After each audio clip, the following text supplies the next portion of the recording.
Welcome back to the Export Lounge, your inside look at the life of an American playing football overseas. I'm Chase. You may know Gabe Quigley, current wide receiver for the Allgäu Comets, founding member here at Export Athletes and our creative director. Today, for this episode, we've got our current QB for Allgäu, Brad Jones, the Nomad. He's played in England, Poland, Switzerland, the Czech, and Germany for multiple teams. Now finds himself on the Comets with Quigley. Honored to have you here, Brad. Thanks I for coming in, appreciate it, buddy. You're guys. the man. It's pretty awesome to be the first guest. I'm not going to lie. I feel pretty important. Should be You honored.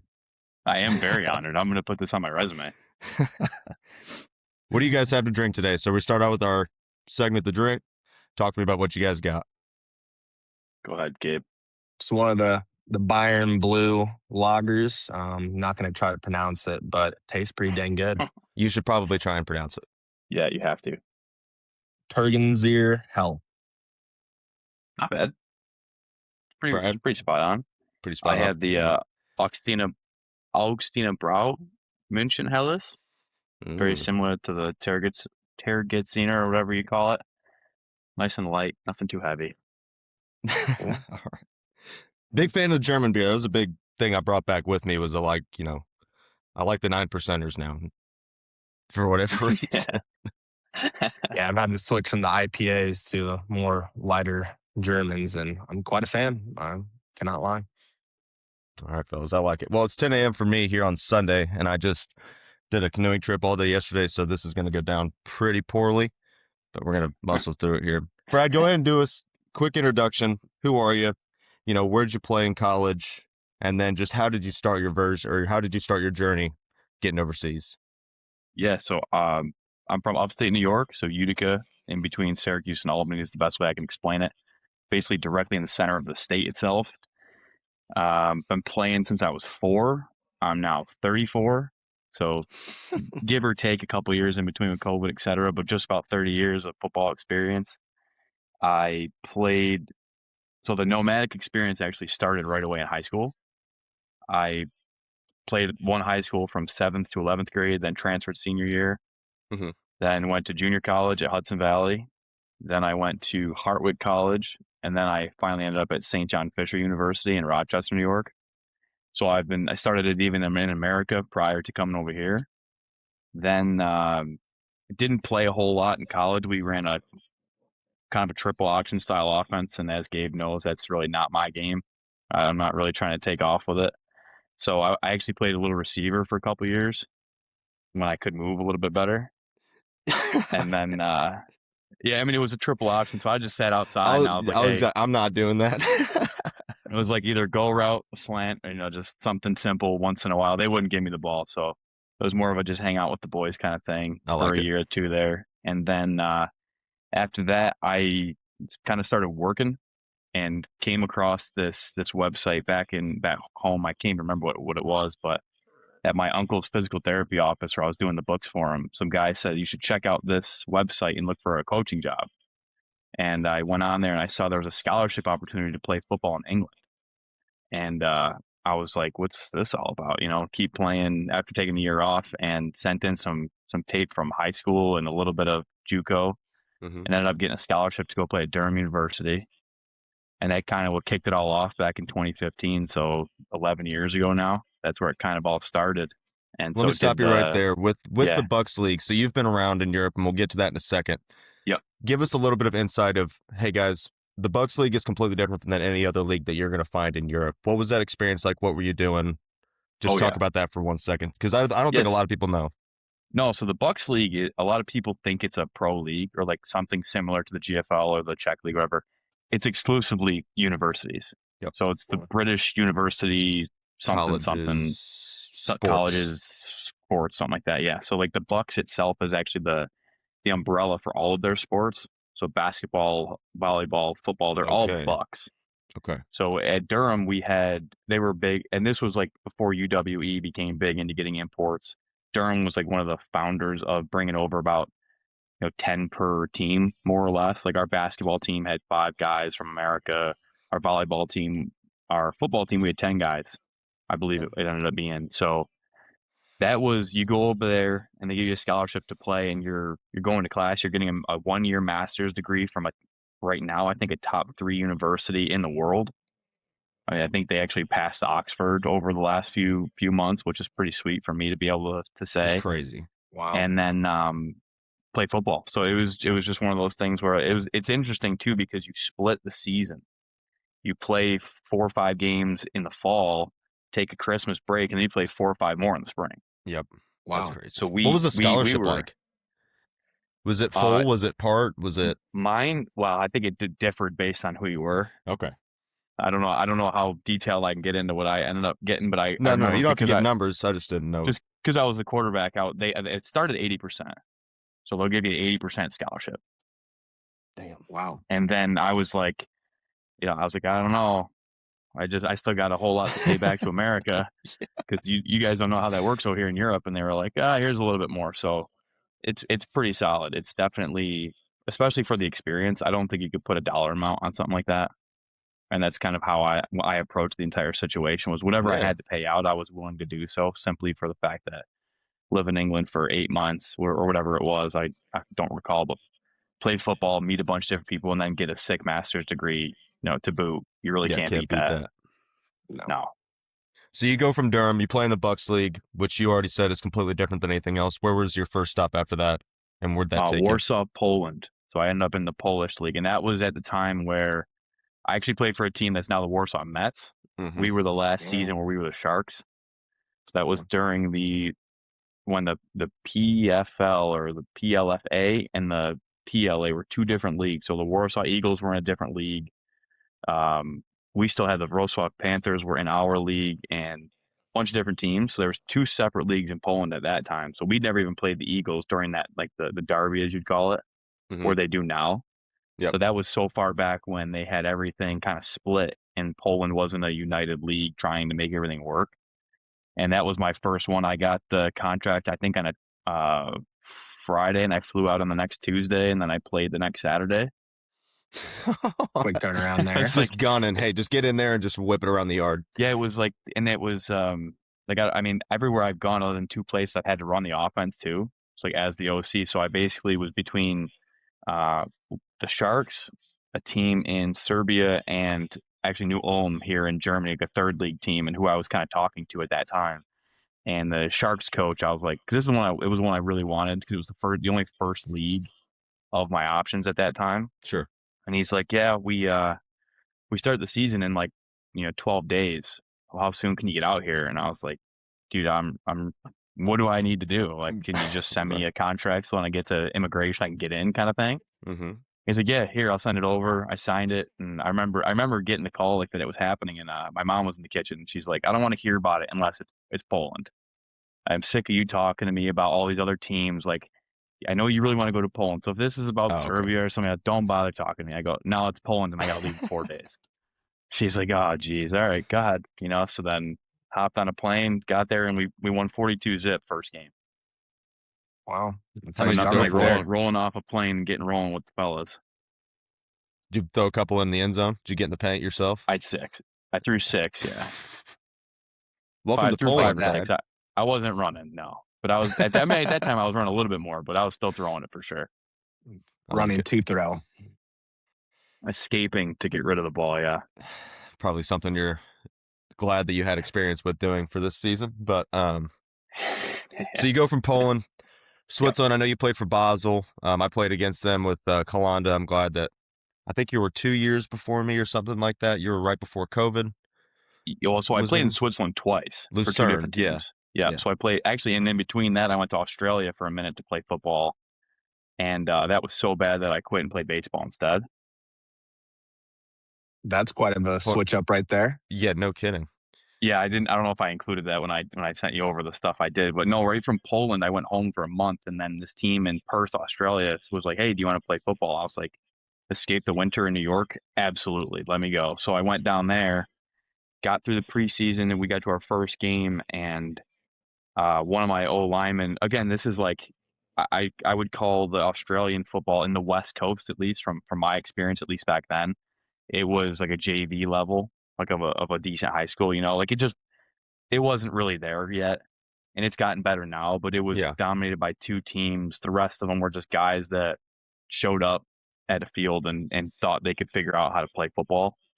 Well, it was like, if you're big enough, you play O-line and et cetera. So the first game, my own lineman just gets blown up instantly, like second quarter, steps on my ankle. The thing was a baseball. It was huge. So I thought, I don't think this is a good idea. Knowing Europe is where I want to kind of set the groundwork. So I went home for my cousin's wedding, and I flew back, and I ended up going to a baseball tournament. Found a team that was looking for another import, and they noticed I was American pretty quickly, just based on how I looked. And they were like, "Can you play?" I was like, "Yeah, I could play a little bit." So I went and played baseball for 6 months, and then went to Lucerne.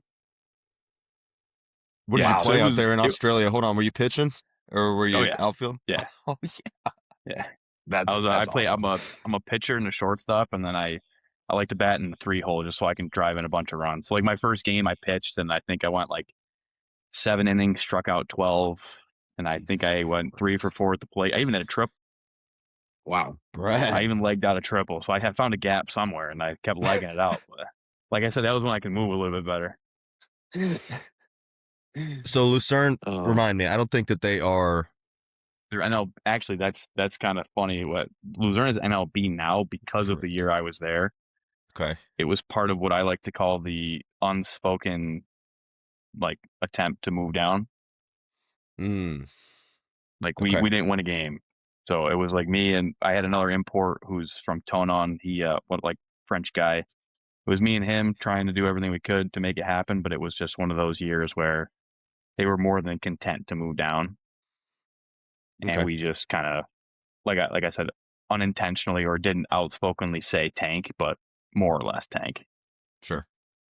Now, Switzerland's weird, really quick. When you were with Lucerne and with Basel, I think Hollanda is one of the only teams, maybe Bern now these days. I know Basel has one American quarterback. Were you the only American when you were on those two teams, or did you have a second?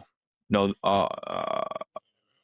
Basel, we originally, so the year before the COVID year, when I had signed there, before COVID canceled, because I ended up signing there in 2020, canceled the season, and I went back. We signed a linebacker along with me, a guy from Bryant University.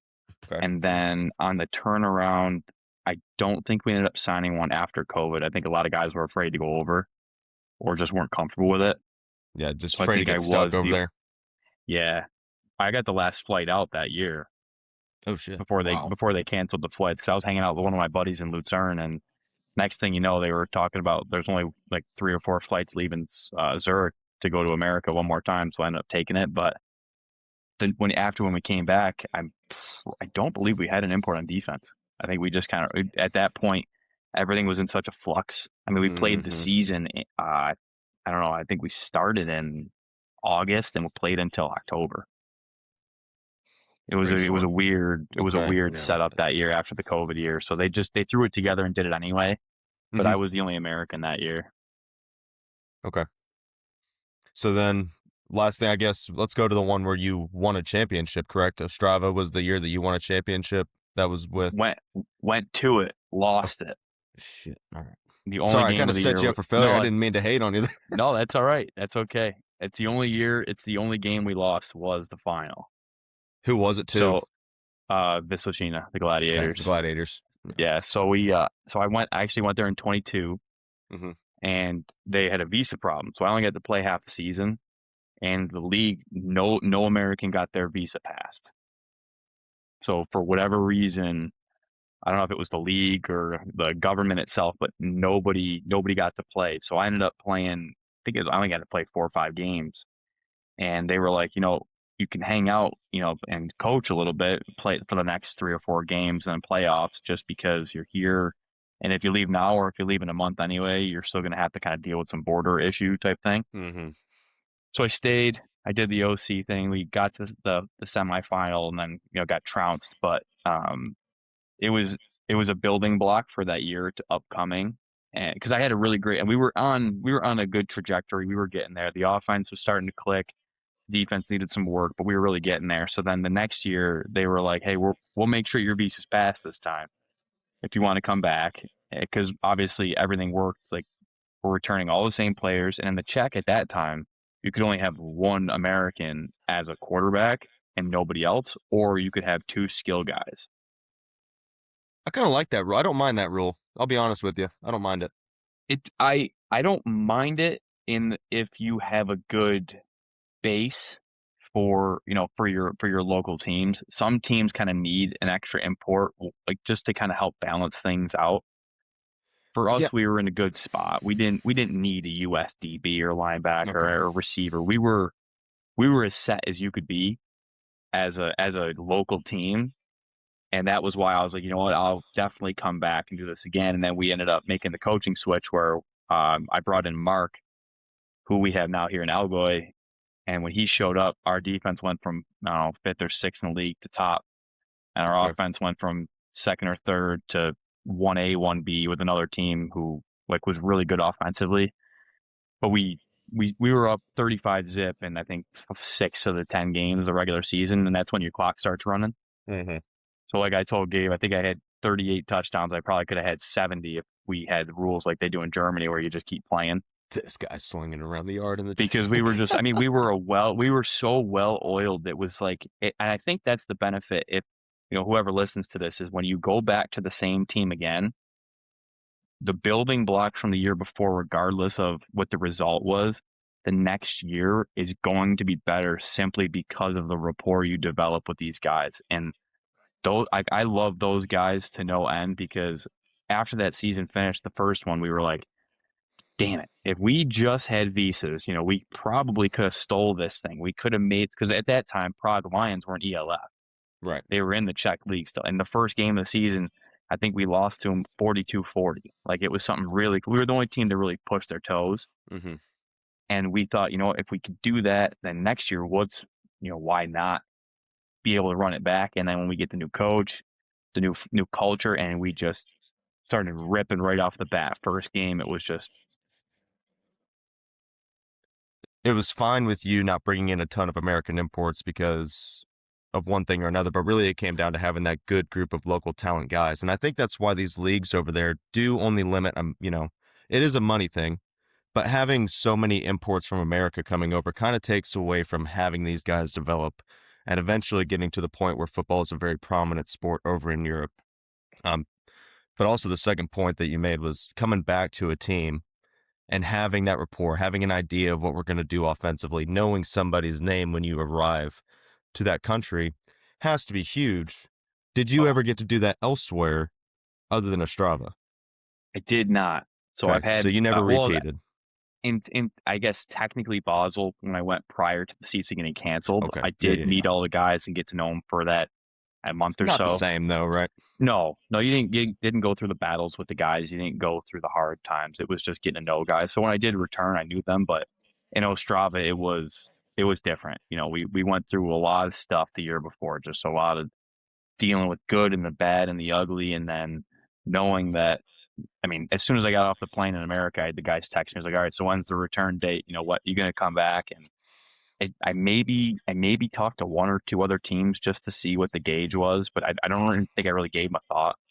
Okay. I think once they basically gave me the go ahead to help with the coaching search and kind of pick my guy, it was like, yeah, let's just send it over, sign it. Let's just, get ready to book the flight in January and get back over. That's pretty sweet, man. Well, talking about rapport, so just to finish up your background history, you went from there to Cologne Crocodiles? No, I went to Landsberg. Okay. So and Landsberg Express here in southern Germany, then Cologne last season. Okay. And then now here in Algoy, yeah. So a couple third league or regional league, however you want to call it here. Sure. Kind of showed the difference between the South and the North, football wise.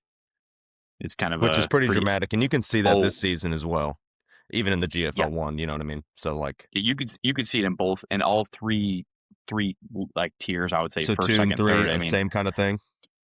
Yeah, I mean, it was certainly in 3. I mean, when I was there, just thinking back to my team here in Landsberg, and I mean, obviously, no disrespect to the guys, but it's just a different mentality up north. Yeah. And I don't know if it's just because, down here from the youth perspective, there's flag 13, 15, 16, I think. And then you eventually put pads on at 19. Up there, there's tackle football at U10. So it's 10, 13, U16, U19, U20. So these kids are coming up. And of course, I mean, it's not just Cologne, because Cologne's obviously a big city, and I get that. But even the teams they play in the smaller cities, they all have at least a U13, U16 tackle. And I'm a big, Gabe knows, I'm not a big proponent of flag football past a certain age, just because the tendencies you develop, in my opinion, for certain positions become bad tendencies and hard ones to break. Absolutely. And so when I went to Cologne, all these guys that I'm playing with are 20, 21 years old. They've been playing tackle football for 8, 9 years when they were kids, and you could tell the difference. It was a stark difference. And it kind of showed, it opened my eyes to the difference between the North and the South here in Germany. Yeah, when you catch a ball in 7-on-7, you can dance around a little bit and cut back and stuff. You do that in tackle football, dude, you've lost your head.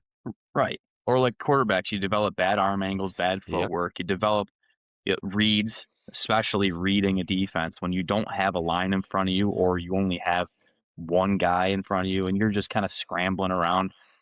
Things that, in my opinion, it's not overly conducive at the next level if you're really trying to play at a GFL 2 or 3, Sure, or a 2 or 1 type of situation.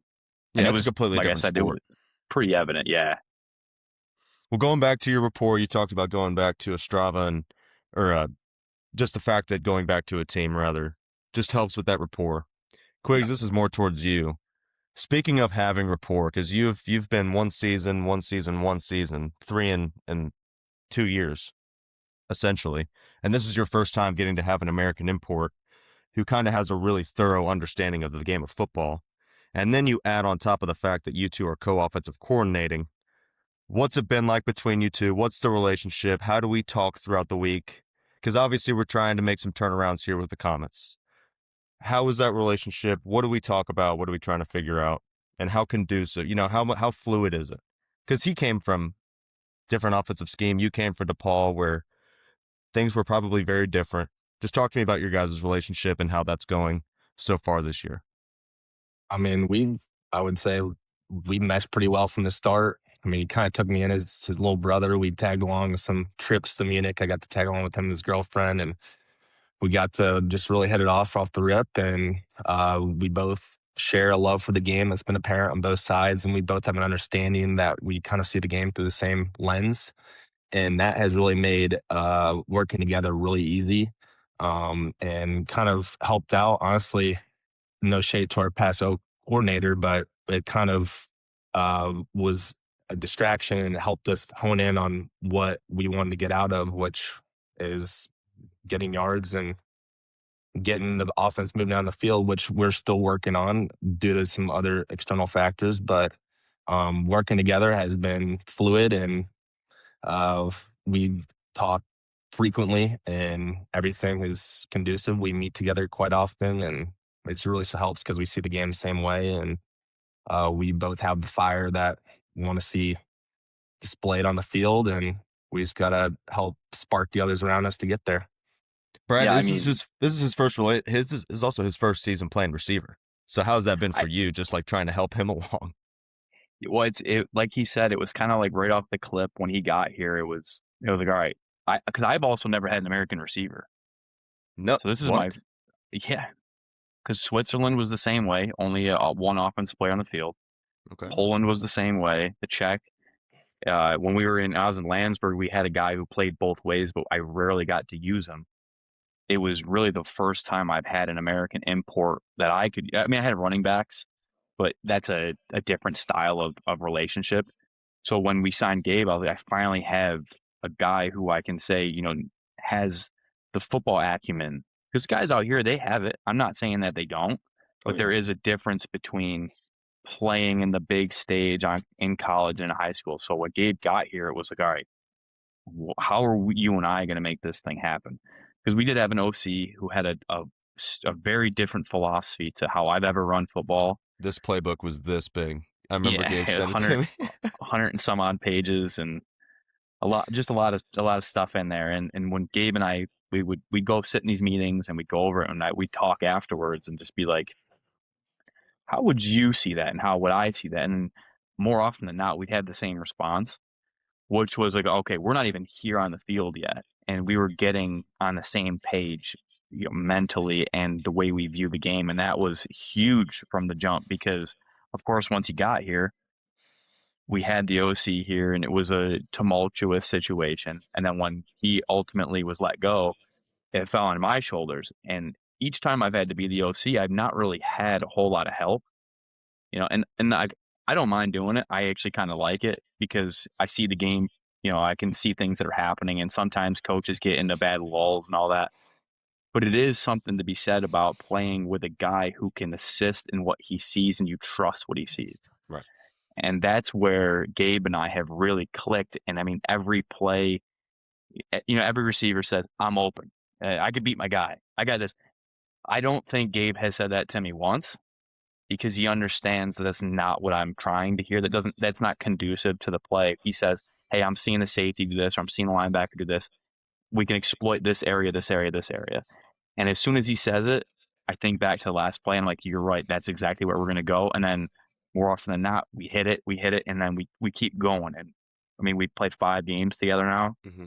And each week, you've seen the gradual increase of our output as a unit, as an offense, but Gabe and I as well. Yeah. And like he said, it starts on during the week. Like we get together, we watch film for the next team coming up. We throw ideas out there. We try to see what looks we can do. And 95% of the time, we're thinking the exact same thing. Terminology is a big difference. That's the only thing we've come into. It's like that's anything with football, though. Just verbiage. All the different things he starts talking about. I'm like, what in God's name are you saying? Sprite. He's like Sprite. Dude, I've never even heard of it. All these things, and I'm like, man, is this an Indiana thing? I don't know what's going on here. So, but other than terminology differences, I'm grateful that I have a guy who, he hasn't played receiver before, but he has the mind of a football player, not just a tight end or, someone who plays within the hashes, to play any position I put him in and say, Gabe, we need this. And he's like, yeah, I got it. Like, and that's the rapport for 2 guys that have, shown up and been put in a situation where a lot's been put on our shoulders. I know not to keep gassing him up as my little brother, but I don't know how I'd do with anybody else, because you got a lot of guys can be divas. A lot of guys can be like, hey, this isn't working. Just give me the ball every single play. And that's not what Gabe does. And that's kind of the thing I appreciate about him is he's not the guy that says, I need the ball 15 times a game for us to be successful. He's like, hey, I'm going to take 2 with me. The other guys should be there. Let's work that. Yep.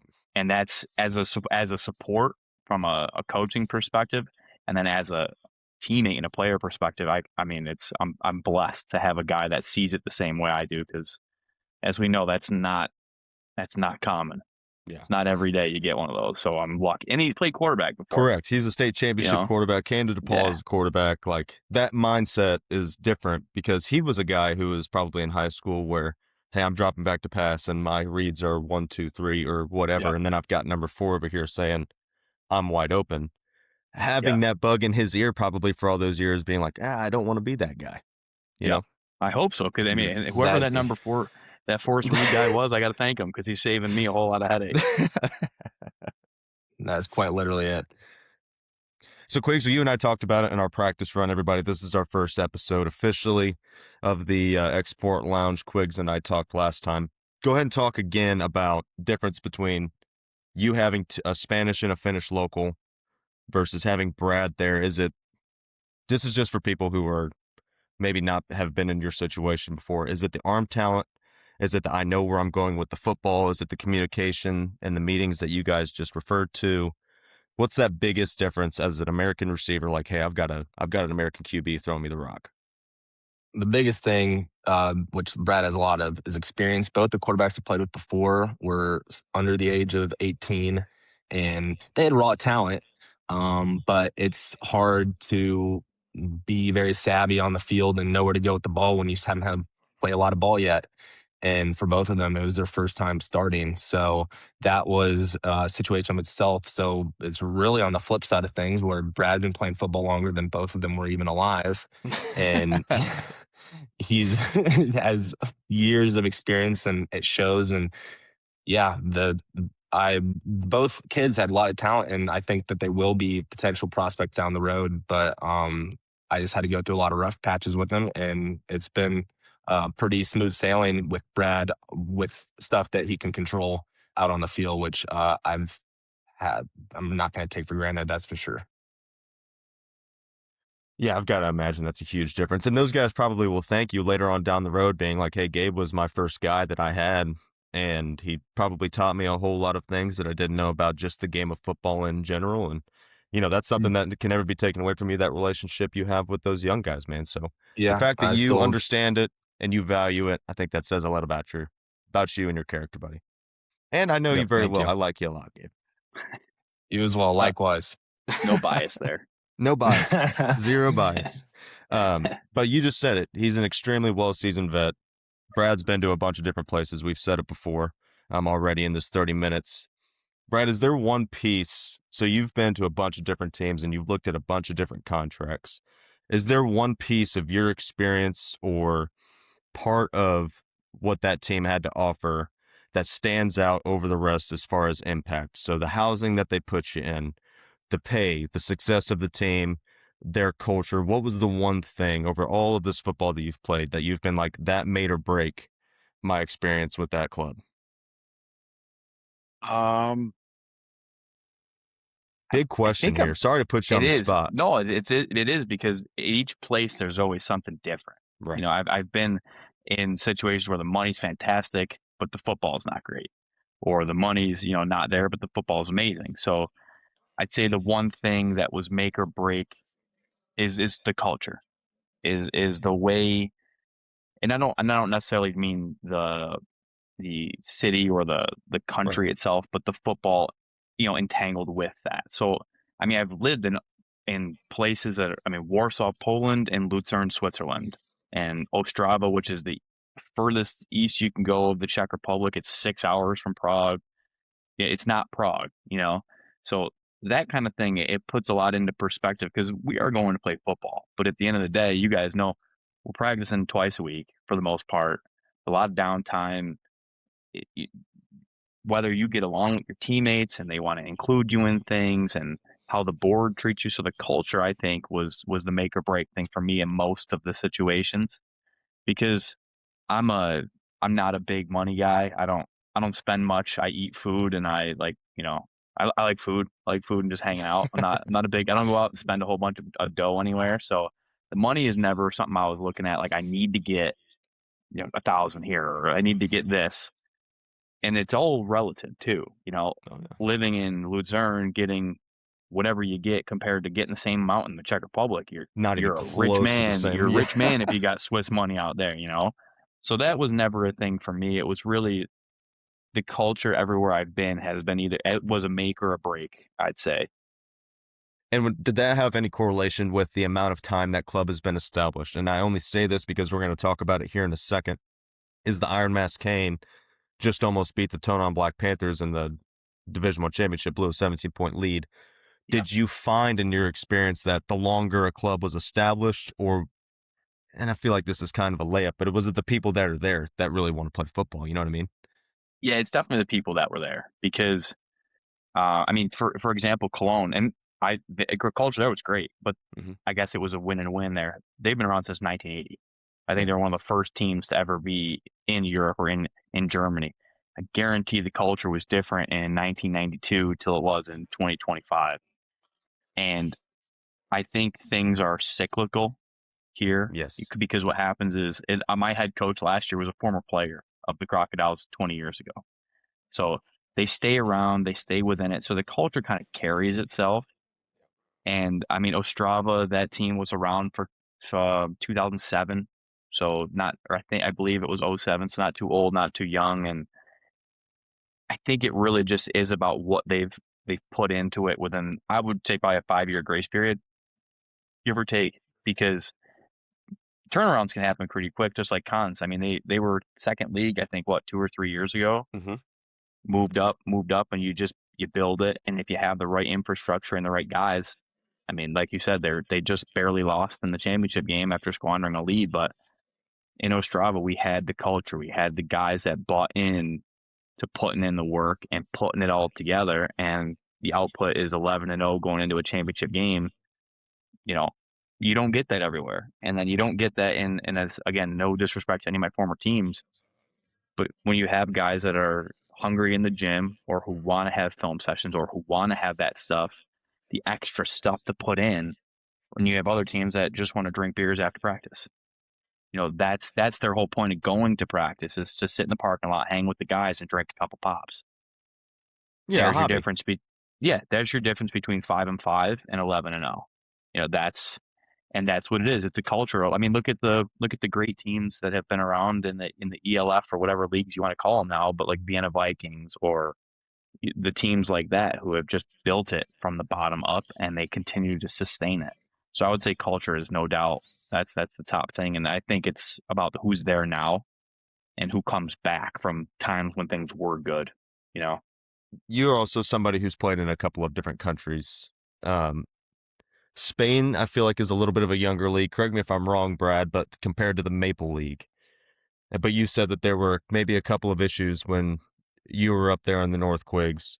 Was there one stark difference? Because that team has been established and those guys have been there for a long time. Was there one thing that stood out, was like, man, this really needed to be fixed? Or, hey, man, this was really good compared to my first season, my first experience in Spain? Just because the Maple League and the Spanish League are just so polar opposite. I would say from like an import support situation, Yeah. it was I thought very you might say well organized and set up in Maple League, in NLFA, in Spain. It's kind of more free for all. The apartment switching every year depending on where they can get situated on Mallorca. Then in Wassa and Vasa, it was the same apartment every year. Kind of same thing here. They have this house rented out every year for the Comets. So you can tell, like in the higher leagues, things are more set and more stable. And the leagues that aren't as set up or, I guess, younger, they're more free for all and figuring out every year based on the current situation and money situation and everything. I actually wanted to talk about that. I think we all have a pretty good general understanding, but just for somebody who doesn't know, you guys came in. We've talked about the offensive coordinator situation you've had. We've talked about the changes that happen every year and kind of having to just adapt. More of a specific QB question for you, Brad. How have you felt as an offensive coordinator a lot of places and a QB when they sign that American quarterback? In your experience, are we catering to what offensive scheme that you want to run? Or is this hey, we've got a little bit of a developed system that we run, come in and run it for us? Or how has that been in your experience? Are we doing what Brad wants, or is Brad doing what we want? Or is it a healthy mix? I think it's a healthy mix. And what happens, what happened for me was each time that I was interviewed or we discussed things, it was the coach saying, this is what I believe we have talent-wise. What would you do with this offense? And then from that point, it would be, all right, well, I have experience running a little bit of a spread, a West Coast, these kind of things. If you have A, B, and C, this is what I would do. And so when I showed up to Warsaw, they said, hey, just do your thing. Like whatever you see with the guys you have, put in your offense, put in your scheme, whatever you feel like doing, and let it rip. And then the only times that I wasn't the offensive coordinator was when I did come in and have a playbook in Basel and in Landsberg. And in Basel, we ran the air raid. We ran the air raid with a makeshift offensive line, so something where you kind of need a little bit of time to make a lot of stuff happen. And we didn't have any run game that season, so I didn't necessarily get to run the plays, but I had a little bit more of a touch on it once we got into the season. And that was where it was, hey, we have this, do this. But in Ostrava, it was, hey, come in, implement what you feel like we're good at, and then we'll roll with it. Here's where we feel our strong points are and our weak points are, and what do you think? So in every interview process, I was pretty well versed in what the team believed they had, and then I told them what I went through, and then they see the film, they see how I've called plays in the past with the players I had, and I think a lot of teams were privy to it and used that in, hey, we like what you did in Poland, or like we like what you did in the Czech. Come do that here. And it was like kind of already pre-scouted, more or less. Like they were cool with me kind of doing my thing. And I would always roll with it. And then obviously as you get there, meet the guys, see what you actually have, and then adjust on the fly. but it's been up until this season, it's been pretty smooth. This has been the first time where we've had a guy come in with a philosophy that is a complete 180 from everything I've ever known. And I learned it. I adjusted to it. We just don't have the personnel for it. And you get what you get with the beginning of the season being what it was. So, absolutely. Yeah. And you try to make it work. Yeah. And I know you guys are having a lot of turnover right now with the Comets, and I'm sure changing personnel, even from 11 to 12, is pretty difficult. But now we're changing who's my F this week, who's my we've got Gabe at the Z. You could probably put him attached, but hey, you guys just had a new kid from you guys just bring in some small little guy? I think he had a pretty good week with you guys. How do you approach? So go ahead. No, or you go right. I was gonna say, how is it approaching somebody who's like, hey man, we're still trying to figure it out on the fly. You just got here. Here's what we need from you, man. Like, yeah, I think it's and I think that also is a good thing I having Gabe here. Is Gabe knows how I operate. Because I won't say I'm the Tom Brady as in I'm so intense that I'm going to chew you out every time you do something wrong, because I am a relatively relaxed quarterback. But at the same time, I put in enough hours as an OC and as a quarterback that if I tell you this is what I want or how it needs to be, I hope and I expect you to kind of dial it in pretty quick. And because Gabe knows me like that already, whenever a new guy shows up, he kind of gets him rolling on it. So we've had, I think, Otis is a new guy, and then we had an Italian guy show up on Saturday. I'd never played with him, never practiced with him, just had a call with him, sent him the playbook and things like that. And you start to think, all right, let's throw a guy in and let's see what he's got. And then, you like you said, you adjust on the fly, and if it works, it works. And if it doesn't, it's all right, well, I got to go back to the drawing board mid-game or mid-practice and try to scheme things up for the different types of guys I got. Because, yesterday we had one of our starters go down and he's probably out for the season.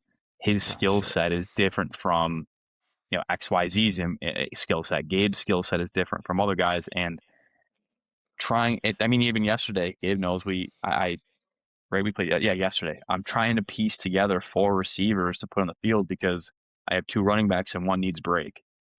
And I was going 20, 21 personnel. All right, well, one receiver's already out with a shoulder. Another receiver's got a leg. I'm trying to piece these things together and be like, hey, you got to do this for me right now. Let's just roll with it, backyard football style. And it's something. It's a challenge. It's challenging. Yeah. It's been an adaptation. Yeah, to say the least. Yeah, I can only imagine how tough that is trying to bring someone in or somebody even off the sideline be like, hey, we haven't read this all week with you, but I'm going to try and articulate this the best way I possibly can in plain English for you to accomplish this. Let's just see what happens. And I feel like that's got to be tough. Second language too, like you got to think, or like, I think the experience helped me understand that. Back in 2018, maybe I was a little bit coy to it, where I'm telling you something and the verbiage and the English football style that I've spoken it, you've never heard this before. Yeah. And so now at an older age, I understand I need to break this down to its absolute point and be as direct as humanly possible with absolutely no variance for you to think about it and hope that it gets through. And just hope that it gets through. And then, you get situations where it doesn't. And then you're like, all right, well, I articulated it one way. Now let me articulate it another way and hope that one works. And it's like, that's where most of the thought process comes in. Is how do I even speak? How do I make this understandable? And especially, like I said, for our Italian guy who showed up on Saturday, Nico's like, I'm telling him something and I see it in his eyes. He says he gets it. You don't know. And then he gets out in the field and he gets it. So it's like, all right, hey, we're 1 for 1. We got it. And then you just hope that you build off of it, Do you speak any German? Yeah. Okay.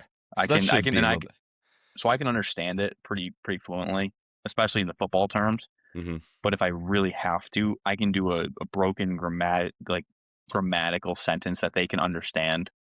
At least like the general terminology I'd have to use. So like, run to the right, run to the left, or insert here, go Einstein, like all the numbers, etc. I can do that if necessary. For the most part, we're safe. It's just when you start to get technical, that it becomes like they fixate on what I'm saying and not, or like on how I say it, not what I'm saying. Right. It's like, yeah, block the guy on your buck. Don't worry about a shoulder. Just smack the guy. Yeah, but this, or yeah, but that. A lot of thinking going on, and instead of just instinctually playing, and Gabe knows that drives me bananas. It's like, you guys are athletes. I'll do all of the thinking. I'm okay with doing all of the thinking for you. Just if I put you in a spot, get to the spot. And that's why I have to step in, try to be a mouthpiece for Brad so I can keep Brad chill and let him flow as the quarterback he is and take off his plate. I wouldn't survive without him. I'll tell you that right now. Likewise. So you speak a little bit of German. You've been around the European landscape quite a bit. And Quigley, this is your first year in the GFL, so I'm going to let you speak on this as well. There's a reputation of the GFL being one of the best leagues in all of Europe. Has been around for a very long time. But this year, it seems to me, as somebody who never played in it, and I've only been around the European landscape for 4 or 5 years or whatever. Do you feel like the GFL is more polarized this season than you kind of thought it might be?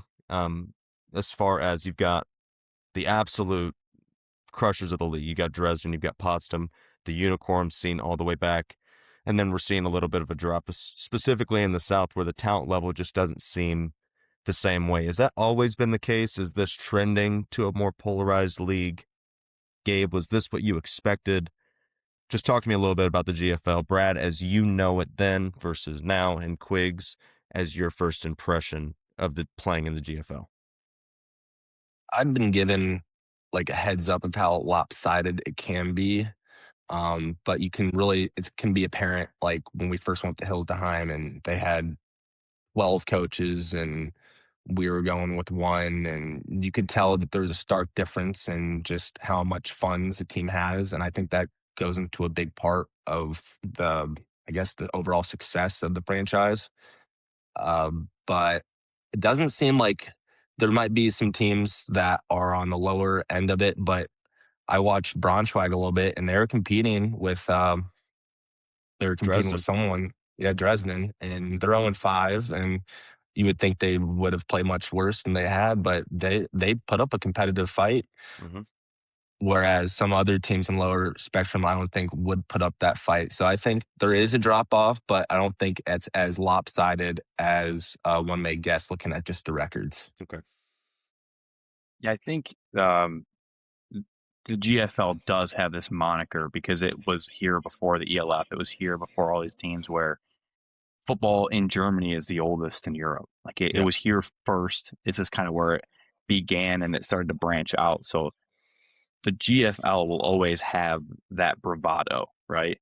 And I mean, I played a game in the ELF for Prague a few years ago during the bankrupt year, where everything was kind of a for lack of a better term, a shit show. Yep. And I played against Wrocław. I played against AJ Wentland and a team that Wrocław, the Polish team, who was one of those teams that built in the Polish league for 5, 6, 7, 8 years, and then said, okay, we're ready to play Europe and be a big team. So from a skill perspective, the GFL is better than where I've been because of the infrastructure, right? The other places I've been, they have one youth team, maybe two, and it just isn't the blood life of the city. Some places here, that's the main team. Yeah. That's where everybody goes to. So that always will help those places become relevant and prevalent and be a prosperous organization. Money does help. Money does help with getting guys that maybe from a town 15, 20 minutes over that has another team, but hey, come on over here, we'll pay your gas money, et cetera, et cetera. And you can load up on some teams. And then you have just teams that are in small cities and in small areas. In the South, our cities, generally speaking, are just smaller, right? I mean, Munich is a big city, but they've got 4 teams. Yeah. If you count the regional league of teams and you count Munich's second team and you count the Ravens, a lot of other places don't have any competition as far as where you're going to pull players from.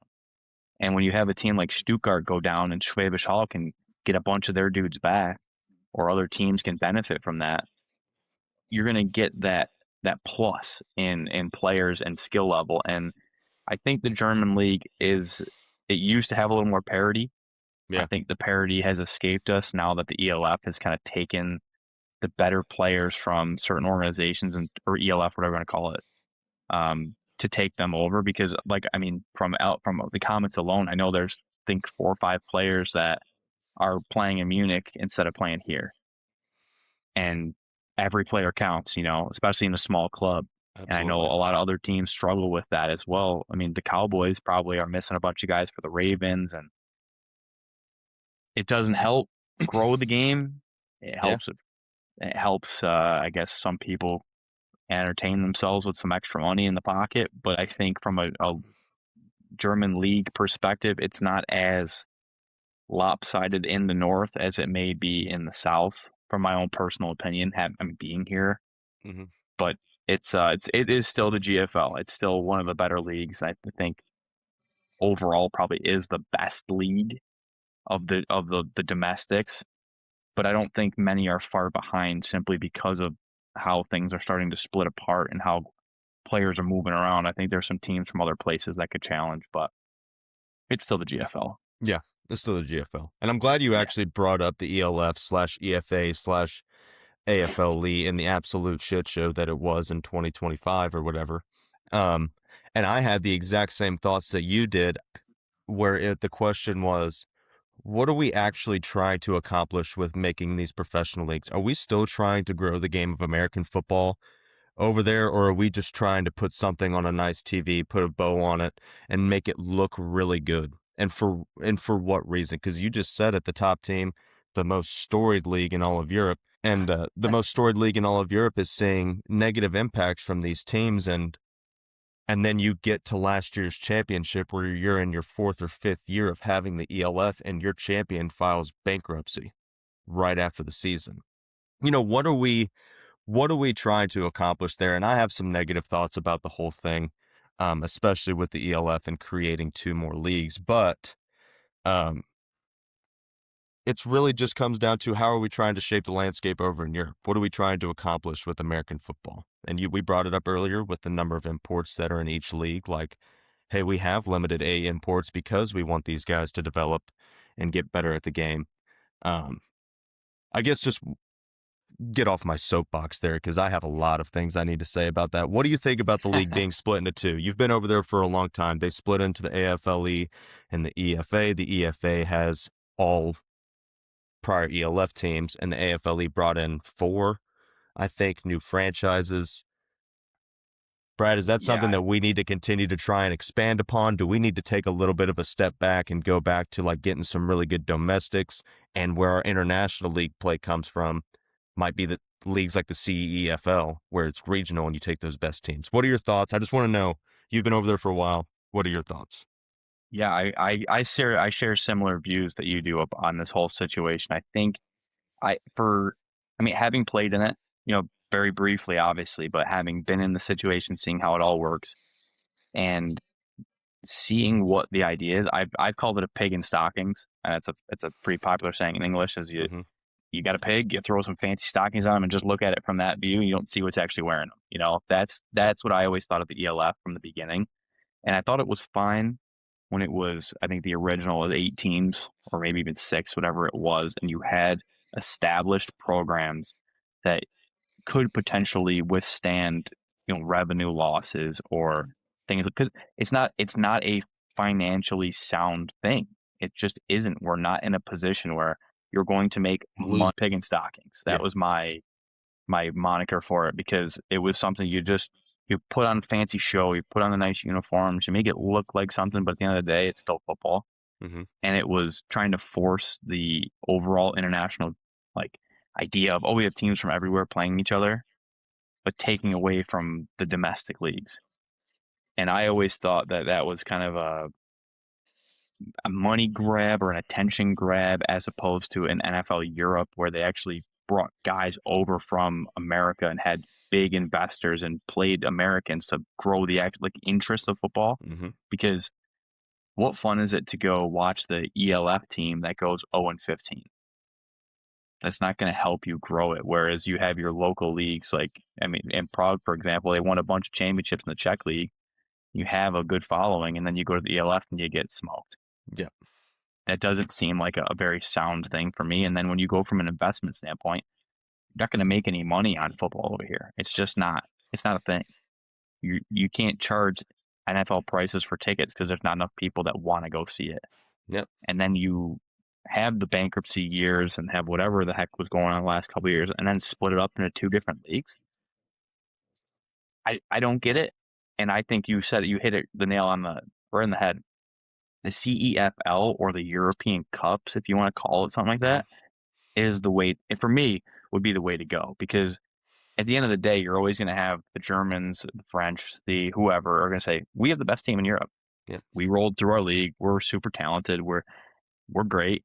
And we have, 1 import. We have 2 imports. We have, whatever. In the sense of our domestic guys can beat yours. And then you get to ELF, you take all those great players from places that could compete with the best in their countries. They can't anymore because they've lost 12 to 13 guys. That makes a huge difference. And so when you take that away, for like you said, Surge, win the championship, go bankrupt. What's the point?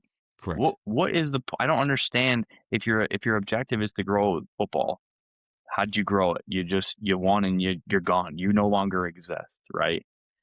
As opposed to, let's put that money, or let's invest our time and our effort into these local teams like Schwäbisch Hall or Potsdam or whomever, and create awesome teams in your domestics, and then take the best, because Germany is just a bigger spot. Take top 3-4 teams from Germany, put them with the French champion, the Italian champion, Swiss, Serbian, Czech, whoever wants to participate in that, and you have a tournament like they do in the CEFL right now, or what I think right? CEFL, right? Yep.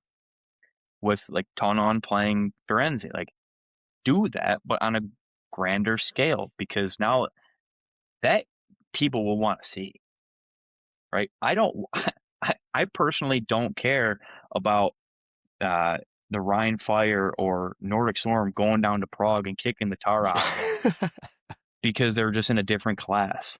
Yeah. But if you told me, hey, I can watch the champion of France, Tonon, go play against Firenze, well, those are 2 similar countries, 2 similar league styles, and they're playing in a championship and seeing who's better of the 2. Why not? Similar import rules, things of that nature. Why not do that across the whole thing? And if you want to break it down between Western Europe, Central Europe, Eastern Europe, and then have another one on top of that, why not? I mean, I think it's a sick idea. And it's not, for anyone to say that's a difficult thing to do would be foolish, because it's not that hard. It's not. It's not. Warsaw Eagles went and played Kalanda, right? I think in that tournament. That's a far trip. That ain't easy to do, but they did it, and it was a good game. And it shows, hey, imagine if we had the Wrocław Panthers guys playing for Warsaw Eagles, or some of the, what are they called now? The Rams Alpine players, Rams, playing for Kalanda. They can become bigger events, Super Bowl-esque, not necessarily the big game, but a big game. And if you're going to have a group of fans traveling from Warsaw, Poland to Switzerland, or invest there. Right. To me, I'd rather spend the money that you're putting towards all these jerseys and TV deals that you're just losing money on. Put it into the team fan bus or a plane, and get 300, 400, 500 people to this game and make it a spectacle, make it a big deal, instead of every week having, 100 or 500 people show up to a Prague game and they get lambasted. Correct. So that's where I stand on that too. Very similar to you.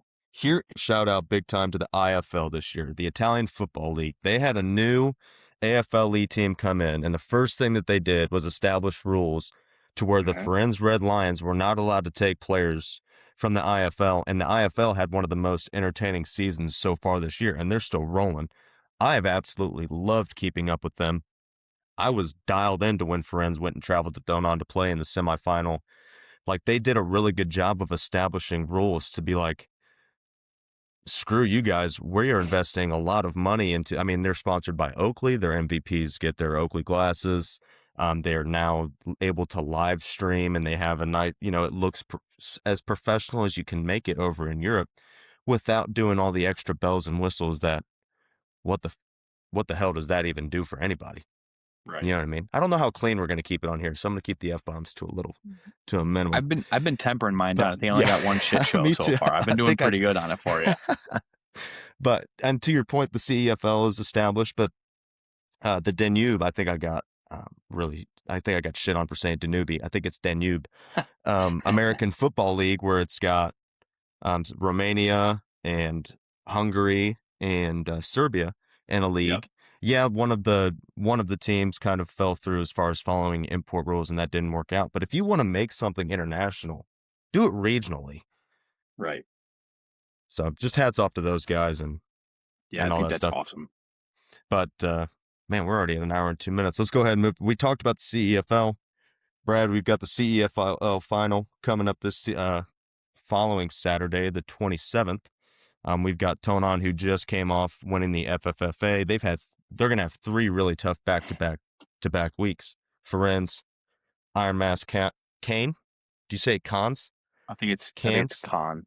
Cans. I know there's a Can or Kane up in northern France. I don't know which one's which, to be honest with you. That one is Con. Like you say, like Con. Okay. Because my friend's from there. Okay. But I always think of Canes as that like music festival or the movie festival, like the Canes. I think that's that there. one. I was there in Canes for it. It is a spectacle. I didn't get to go in, obviously, but I got to see it. That's probably pretty sick.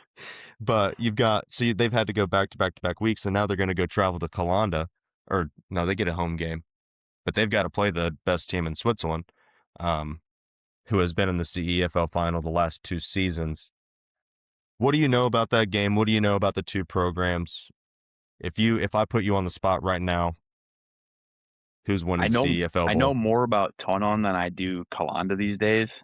Like I said, one of my best friends is the U20 coach for the Black Panthers, so I keep up more on those guys than I do Calanda now. In the Swiss League, I kind of left in the rear view when I had to play Calanda and get beat by 50, and it was never very fun.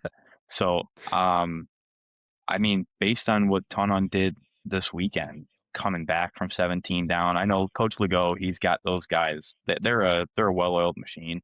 Like they run on a different gear, and I think every time, I don't know if we did during my picks if I had one of those games, but I'll pick Tonon basically every time. Yep. And I think they played last year, if I'm not mistaken, in the championship, and I believe Tonon won that one as well. Yep. Because I think they had 3 different championships last year, or 2, however, or whatever it was. They just keep winning. It's just what they do there. Correct. So I would just err on the side of I'm going to pick Tonon because sure they're hard games, but that team is battle tested. I mean, and that again, no disrespect to the Swiss League, but when you're playing Firenze and you're playing Cons, who's a good upcoming team, you play the Flash, you play these teams that are. It's kind of like the top half of France is a gauntlet. Yeah. Swiss League, and you probably know a little bit more about it than I do this season, but Swiss League's not a gauntlet. No. They are getting better around the league for sure. It's not always just Calanda. I think Bern might be the best team in Switzerland right now, for being honest. Okay. I don't know if that'll translate to the playoffs. Bern beat Calanda this year? They did. Okay, so yeah, I mean, it just from a overall perspective, I think Tonon is battle tested, and I think having won this week, and Firenze, who's a good team in Italy, like you said, they did the right thing. They kept all the really great players. I'm gonna give it to Tonon, and it's a slight bias just because I can't stand getting beat by Calanda and maybe watching them win for a little bit more like always. But I just think they're one of those organizations that you could put your money on, and 9 times out of 10 you're winning on them. Yeah. Quiggs, who you got? Got to ride with my guy Brad here, Tonon. And I went with them last week. Coming back from a 17-point deficit's not an easy thing to do. And that starts from the top down. So they definitely have the culture for it. Not going to go against good culture. Tonon. Yeah. And Kalana definitely has a good culture. I can speak from firsthand experience. They do it right over there. The only reason I think it's going to be a really close game is because I think there is a little bit of an emotional drainage coming off of a win like that. And then having to go back-to-back weeks in a championship. I think that could be very tough to do, other than the fact that it's thrown on. Like, I think that they just are, you said it, they're a machine. They steamroll. And then we got to see Matteo Renteria. I need to get him on this podcast for sure. Shout out the NCAC. But he finally got a chance to show that he is not just a facilitator, that he can run an offense. That dude can move, make plays with his feet. He had 7 total touchdowns, I think, in the championship. Probably our import of the week, that we're going to give him that. So I think I also got to roll with Tonon. Shout out my boys in Kalana, but I think they're just a step ahead, and I think they're going to show it this year on Saturday as well, guys. They've also got a really good tight end, Justin Marcus from Villanova. That dude's pretty solid. Oh, yeah. Larry does a good job of recruiting tight ends. There's a couple Villanova players then. They had Liam Ward. Is he a French national? Yeah. Yeah. Okay. He's on the Musketeers right now, I believe. See what I mean? Like, just going back to our stealing the best players. And he originally was on the Rams. Mm-hmm. Whoa. Did he really? Did he leave him? Yeah. Or did he get like traded? Do they have that right now in this league? I think there were some issues with the up front with the Rams. So because like they cut the quarterback, they lost. I mean, the turnover from them has been pretty heavy. So I think my buddy is his agent, and he was like, "Yeah, Liam's going back to Paris because the Rams." And he's got guys that are still there, and so he's just dealing with a lot of stuff behind the scenes. Okay. And I know Liam personally too.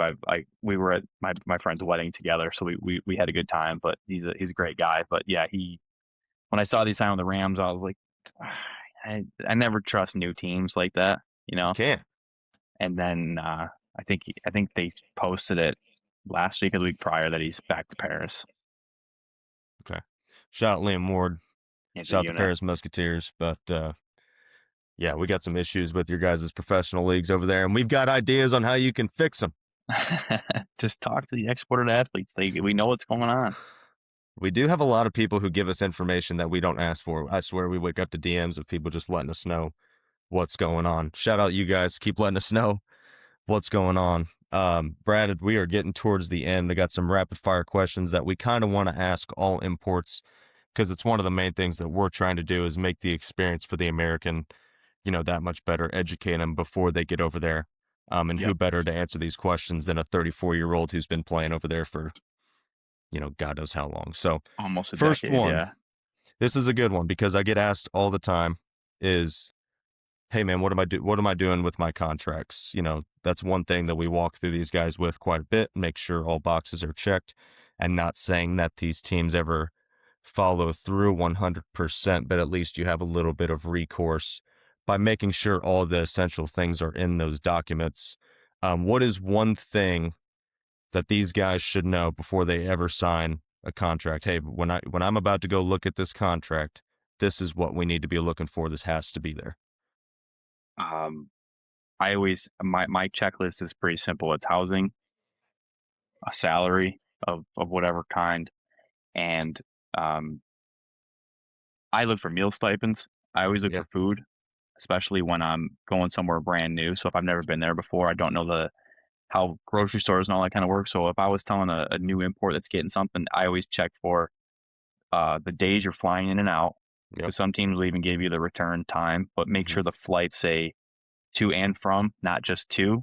Because I've heard some stories where the guys will get just the one way, and then it's not guaranteed. But you want that to be guaranteed. You want housing to be guaranteed, and you want it to be stated, shared accommodation, solo accommodation, or what because in my case, one year I got my own studio apartment. In another case, I'm living with, or the Gabe is, you're living with a dozen guys. Yeah. Right. And your salary, and you want to know what it is in the local currency. Make sure it's stated in the local currency, not in USD, because that does you no good. Doesn't matter what it is, and at $500 in American dollars, it doesn't Doesn't make a difference when you're going to Switzerland. You want to know what it is in the current currency there. And then for me, it was always meals or food stipends or that. And then the et cetera, as I would call it, or bus pass or car. And whether you can get like a SIM card or something like that for a phone, always helpful. And then just kind of, and as you're talking to the GM or whatever, just kind of always clarify and reiterate, this is this, and then say it 5-6 times until they're almost annoyed with you. Yep. And then you're good there. Yeah, man. I think the only thing that you may have missed would be insurance. But other than that, I mean, you covered pretty much all the really important things. Yeah, I guess visa kind of goes with that. Like, guess, like, yeah, because most places you can't get a visa without them giving you some kind of insurance on top of it. Mm-hmm. So I guess that would, and I guess I'm getting used to being that just happening now. The visa, because in Germany it's always pretty good. Yeah, like your visa is just kind of stock. I know it's not the same in a lot of other places. I guess that I would change my number 1 to visa. Okay. Make sure that is there. It is how they ask them how they're going to get it, what it's going to be, how long it's going to be for, whatever documents. Look up what it entails in that country, what you need to give them, and make sure they're asking you for what you're getting. So whether it's your tax ID numbers or whatever it is, just make sure that you get that, because you don't want to be one of the ones that are stuck in Europe and then travel back to the States and get stuck and never be able to go back because a team didn't do the right thing in the federal landscape. Right. Okay, kind of spitting these at you. Yep. What is one thing, if you could talk to the whole of Europe, just European football in general, what is one thing that, hey man, we can really focus on this to help grow the game of football? This is something that I wish you guys did better overall. The X's and O's and not the show.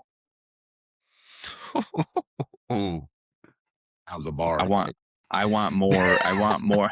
I want more philosophy. I want more knowledge of the game, and not what's my drip for this weekend.